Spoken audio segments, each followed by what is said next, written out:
I'm at the corner of Albert and South Street in Belize City, Belize.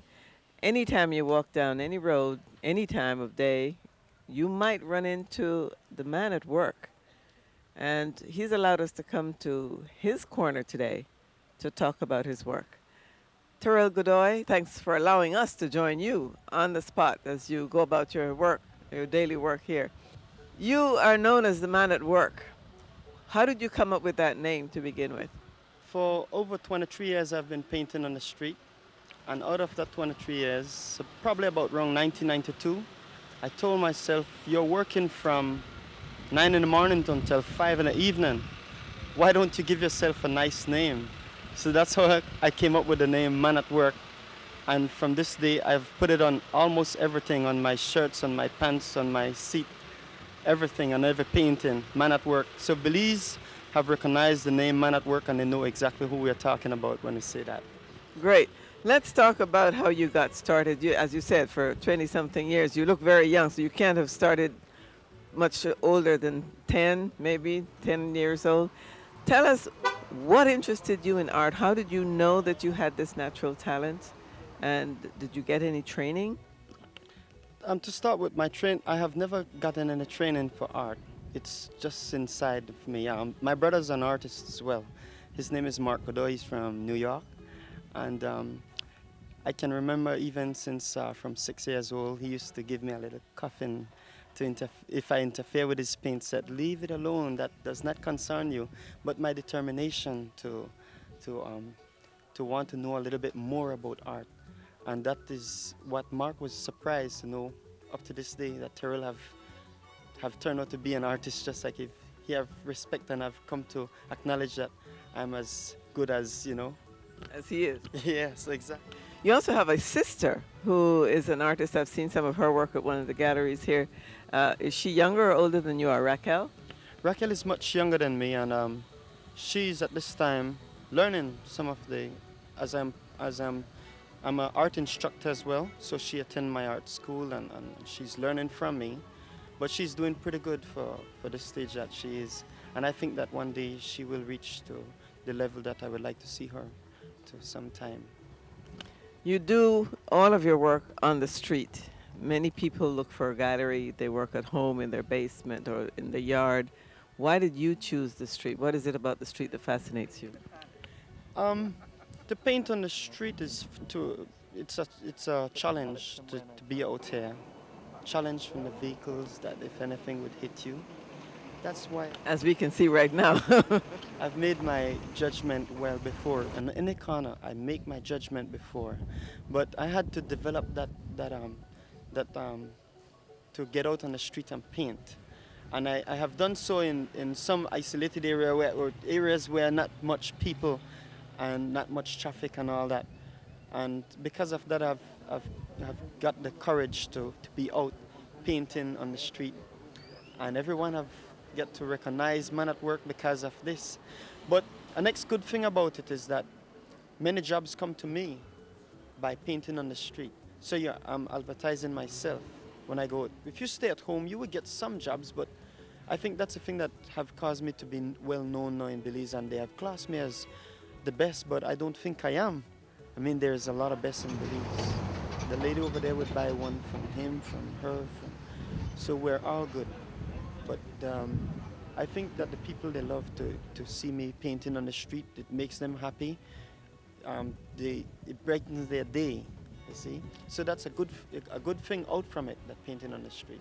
It is interesting to watch the concentration as you do the detail, like the one that we're looking at, is so detailed. Every line and the shingles in the house and every shadow that you picked up. How would you describe your approach to art? Are you looking for to tell a story? Are you looking to preserve the culture by painting these old houses? Well, how do you describe your approach? Well, I tell you, without I've even thought about it, I'm actually doing it by preserving, by painting these old buildings. I am preserving the culture in one sense because very rapidly we have fired. I believe the houses are too close to each other for one thing, and the old wooden colonial houses are tearing down very rapidly. So people are replacing them by putting up cement buildings, and you find that painting these old buildings now, it's not only bring a pleasure to you, but it reminds you of the history of what we had. Like the old market that have been teared down in Belize. Anyone you can ask about the old market, they can bring some memory about it. So when I get out and paint these things, immediately it brings back memory, and that would also make the painting a valuable painting. So I look forward to paint old buildings because of the colonial structure that they have, the style that they used to put windows, doors, and all of these little things used to make it very interesting. Lots of detail. Also, it helps to preserve, as we said, the culture, keeps the memory alive, and tells the story for the young people. Um, I want to find out how you survive working on the street. When did you get started? What was the very first time that you decided, I'm going out on the streets and I'm going to paint on the street and set up? When did that first happen, and how did you move from there to get where you are today? There's a fascinating story. I used to paint from magazines, different artists' work in the early days. And I've seen in one magazine an artist painting on the street. And it fascinated me. And I wanted to do the same as he have done. So I made myself an easel and I got out on the street and I started to paint for a whole day. It was wonderful. A fella came by, a priest for a church, and he came by and said, man, I love your painting, man. How much do you sell these paintings for? At that time, I had no knowledge about pricing my work. How old were you? Probably about 15 or 16, I believe. And I said, okay, I'm going to do it a little bit shy too. Um, I started to paint this, to do the painting for him. And I told him I'm going to sell him for $40, $40 or $60, something like that. And the people that were surrounding me every day, oh, how much, what's the price you're asking for that painting? I said, $40. So you're giving away your labor, man. That's a lot of work. For 3 days I'm working out there. And it came to my mind and I said, you know what? I'm not going to sell this man for that again. I can sell it for $200 or $300. And I approached him and I told him, man, I'm not going to sell this painting again. I didn't have the heart to tell him that I would sell him for $300 or $400, but I told him that I'm not going to sell it. He was a little bit disappointed. And my mother said, Terryl, that's bad what you have done. You should take back the painting and sell it to him. You made him a promise already. And then I felt that I've done something very bad. I approached him to sell the painting, and he says he don't want it again. But the good thing about it is that he was also a teacher, and one of his students approached me about getting a painting of his building. So I get the privilege to do a little one for him in that manner. And he did accept that. It was a wonderful painting, and I've learned an experience from that. I've learned from that. Well, it's fascinating that you learn from everything that you do, and I'm sure he realized also that he still got his painting in a smaller version. It came in time. That was probably the way he should have gotten it in the first place, as a gift. You then decided to leave Belize and travel. What gave you the courage, or who invited you? How did you decide that you're going to travel around the Caribbean and do the same thing on the streets of the Caribbean? First, I didn't know anything much about the Caribbean. In fact, I think a lot of people from Trinidad, if you ask them about Belize, they don't know where is Belize. Same thing here in Belize. With our everyday life and thing that we have to do around, we don't pay much attention about, well, now we are with everything, but before it was not so much of a concern for many. And I've first learned much about Trinidad when we had the Carifesta, and our leader for the Arts Council and the group at the time, Miss Lita Crone and Miss Beverly Smith. They have chose me to go to Carifesta 95, to Carifesta 92. And for the first time in Trinidad, it was wonderful. I've never been anywhere out of Belize before. And I've met a girl there. Her name was Patrice Maraj, and I hope she would get to hear this.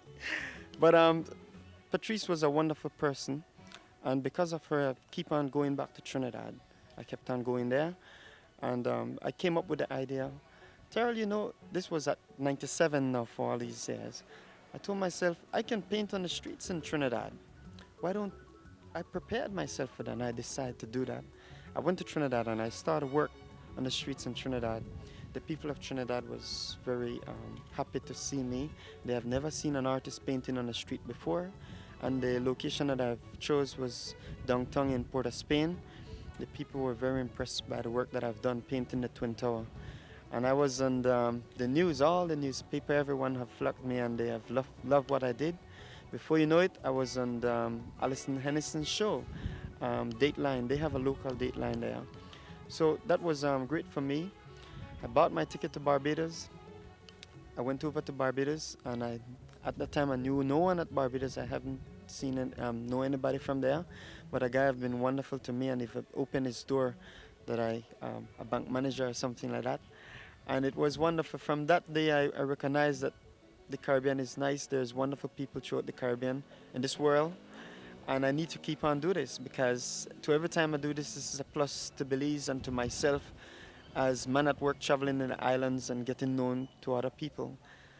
At this point, we can say for sure that the people of Trinidad, St. Lucia, Grenada, um, and in Barbados, they can they can proudly say, well, man at work whenever I return because they know that when I return to their islands, I'm going there to paint something that they recognize or what they appreciate. So and the people of the Caribbean are learning more about me to every time I go, and they are learning about Belize and so. And I want to keep it just in that way, in that manner. You also ventured outside of the Caribbean. You decided to go to Europe. How did that happen? What drew you to Europe and why did you take that chance? You're very adventurous. Yes. Well, I've done a lot of scary things that, well, for me at the time, I don't know if I think about these things really or if I just decide I want to do it or what. But I was doing some laundry about 3 in the morning, and I was tuning to this radio here in Belize, BBC News, and it sung so British sorta. So at that time, I loved the accent and everything, and I said I would like to see what London really looks like. I want to go to London. And I keep on telling myself, I want to see London. I can paint on the streets in London. And I decided to inquire about London and how I can go there. Didn't know what adventure lies ahead. I bought my ticket to Mexico, as I've learned that Mexico have very good price. And from there, I've moved from Chetumal, 6 the evening, from Chetumal to Cancun by bus. Then I flew with Mexicana to Mexico City. From there, I went over with Lufthansa to Germany, from Germany to London. So it was a long trip trying to be there. In London, I was just supposed to take some stuff for some Belizeans, and that gave me the privilege to be at their home for one night.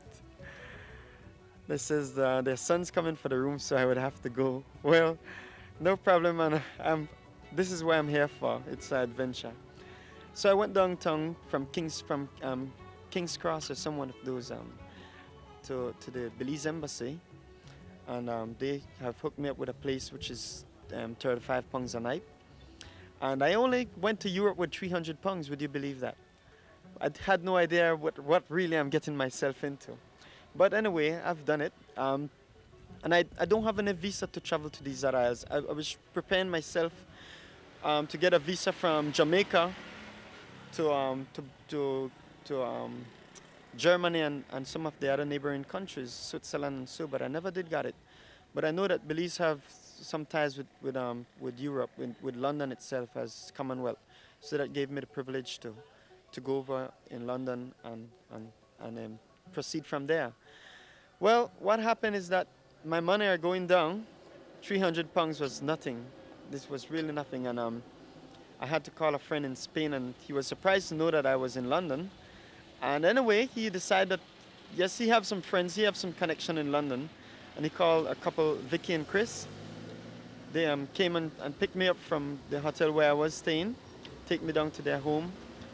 Immediately, their house was so beautiful, I wanted to paint it. And I started to paint it on a Saturday morning. And the people were very impressed with the work. They says, you know, I can give you a plane ticket to Spain for this painting. And that was something good for me with £20 in my pocket. And they arranged the flight over to Spain and all that. And I'm now at this time I'm going to Mallorca. So all the way down in Palma, from there Saraco, where Meb is. And I stayed down there with Meb for for 1 month. I've met a couple from Germany. These people have been wonderful, young people, Maris and Frauke, and they have been nice to me. I decide they have decided they would like to have me in Germany to pay them a visit, and I have jumped on that opportunity to go down to Germany, and I don't know anyone there. I don't know really his people or what, but they were wonderful people. I can say that. And Miss Karen, her name, the Morris mother, have arranged for the news press to come and interview me and the television media, and I was, before you know, a big star in Germany.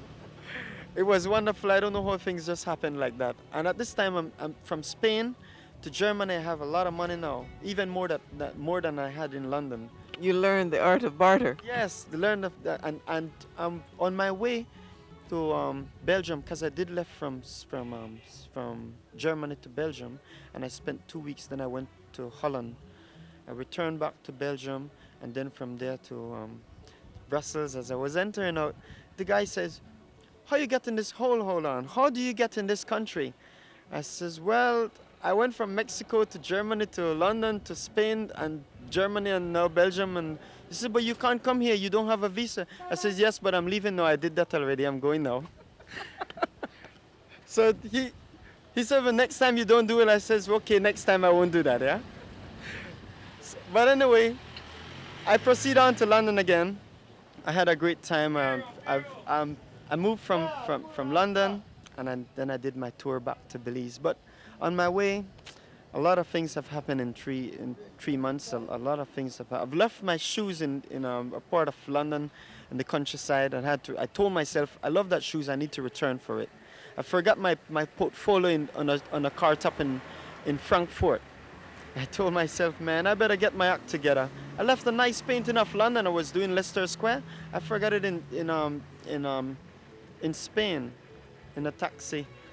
So I need to put myself together. And then I told myself to start to pack things and keep it close together as I travel. Even in the Caribbean tour in Trinidad, this recent one I've done just for last year, I left my passport on top of the content. I hope that on my next travel that I would be more packed and put things together.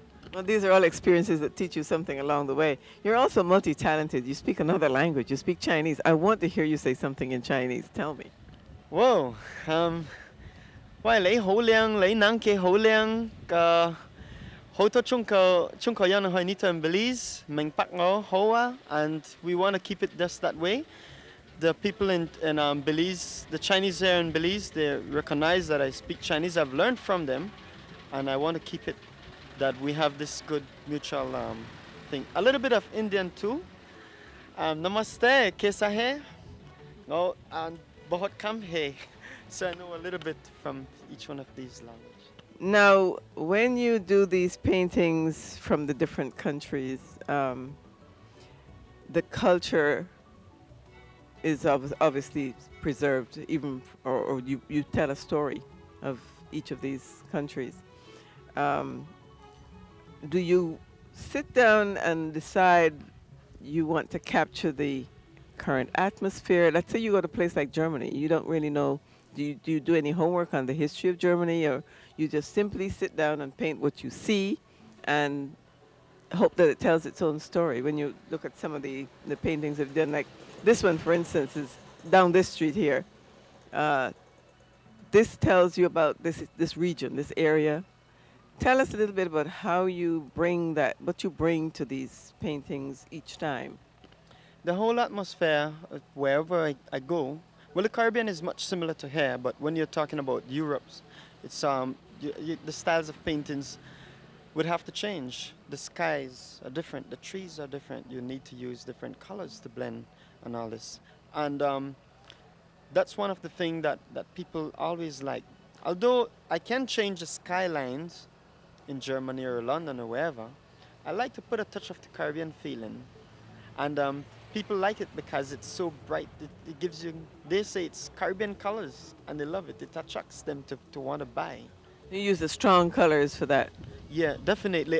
What happened is that whenever I paint, I usually design my cloud sky. You would never find clouds as blue as this, but that's just one way that I paint. I like to put bright colors to begin, and then from there, I'm still sometimes it's very hard for me to even for this time. I'm trying to get things. Sometimes I forget to outline well. I like to paint without making the sketch lines before, and then sometimes the perspectives are a little bit out. Then I would have to do it all over again. On this painting here, I think the perspective is a little bit off on this building here, but we can still come to recognize it's a scenery, and I believe that there's still room and time for improvement. So wherever I go, there's a lot of critics and people. I can recall in Trinidad painting the Twin Tower, a guy came up to me and says, all those windows are wrong. I said, man, I know it, but I didn't expect you would know it.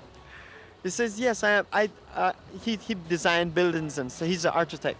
I says, oh man, you know, if you can see it, many other people can see it too. I'll change the whole thing, and I've changed everything all over.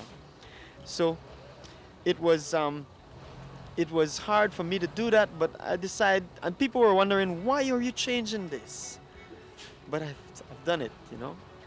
This says, Terrell, don't paint in your hand, because it's going to be terrible sometimes. Many people have told me that. It's not good to paint in your hand, but I think it's something that I need to break off from. And they says you can put on one of these little gloves. For over 10 years I've been painting in my hands, and I don't find any problem with it, but it says you will. Someday you will find problem with it. I guess it's just another part of what I do. I stuck the brushes in my back pockets and I paint in my hand. And I sit on the street and the vehicles respect me and I respect them too. So some of the things that I do, you know.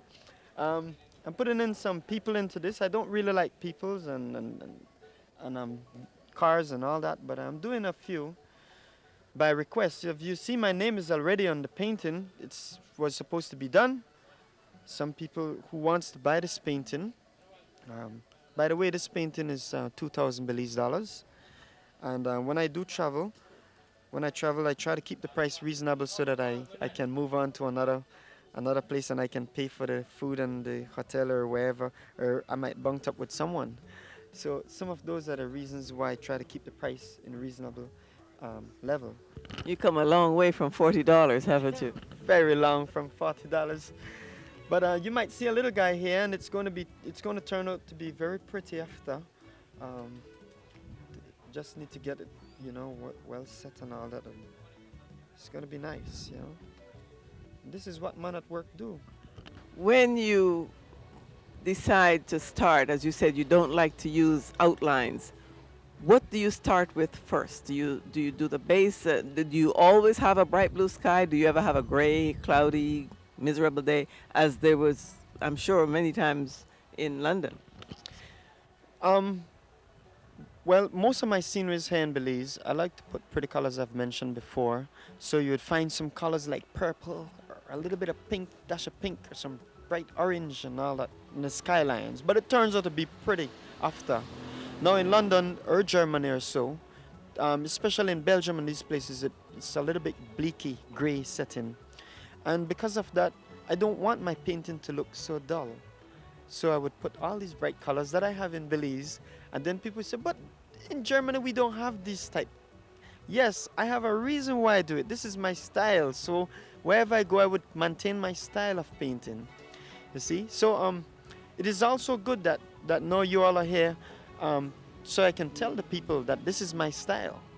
And if I change from that, then I'm changing who I or what I want to do, the way that I keep it up. Not because I'm in another country. Of course, the skies are not real. That not all this painting that I would do here must be. I like to paint the things that are wrong real, but the clouds I like to emphasize and then put it in my own way that I feel and I would like to. Okay, it's been great talking with you, and I guess most of your work is in oil, and you don't do any Acrylic oil, pastel, all the different media that I do work with. The only next thing that I do find problem is when I'm traveling to take my paints. My paints are, well, I recognize that oil paints are not supposed to go on planes and all this, but I do a lot of traveling and I need to take my paints and brushes with me. Last time I did have a little problem passing through Miami with my acrylic paints, which is water-based. So I don't know really if it's really a problem to pass with to be traveling with water base as well. But this is something that I really need to check out. As an artist, it's going to be hard for me to be buying paint everywhere I go and dispose of them. So for traveling artists, I wish they would have something arranged for us that we can travel with our paints. That's interesting. I never knew that, but there must be some reason for it. I'm sure you'll find out the answer of that. Another lesson you'll learn along the way. Terryl Godoy, it's been great talking to you. Man at work here in the streets of Belize. Thanks for watching us in Carib Nation. I'm Doris Dean.